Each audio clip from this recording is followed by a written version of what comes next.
আজ তোমাদের এক স্বপ্নের ট্যুরের গল্প বলবো। মিত্র পরিবারের সুন্দরবন ভ্রমণ। ওর ছুরি তোর বিয়ের মতো করে চোখকে অ্যারেঞ্জ করেছিল এই ট্যুরটা পাড়ার পিকনিক ক্যান্সেল হওয়ায়। মাতলা নদীর উত্তাল ঢেউ আর সকলে মিলে একসাথে ঘোরার রোমাঞ্চ এক অদ্ভুত মায়াজাল সৃষ্টি করেছিল। কিসের মায়া? এটাই তো একান্নবর্তী পরিবারের মায়া। এই মায়ার বাঁধনেই তো আমরা একে অপরের সাথে আষ্টেপৃষ্ঠে জড়িয়ে রয়েছি। জানো, এরম ট্যুর আর আমরা কখনো করতে পারিনি। 16 জন একসাথে আর কখনো আর যাওয়া হয়নি। আমাদের মধ্যে এখন নতুন অনেক সদস্য এসেছে মিত্র পরিবারের বাগানে 4টে নতুন কুড়ি।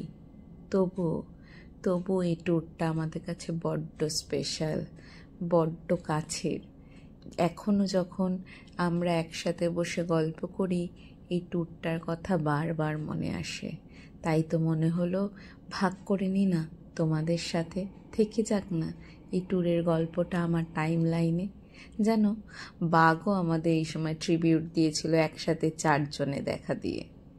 আর এই ছবিগুলো তো স্মৃতি, থেকে যাক না আমার কাছে।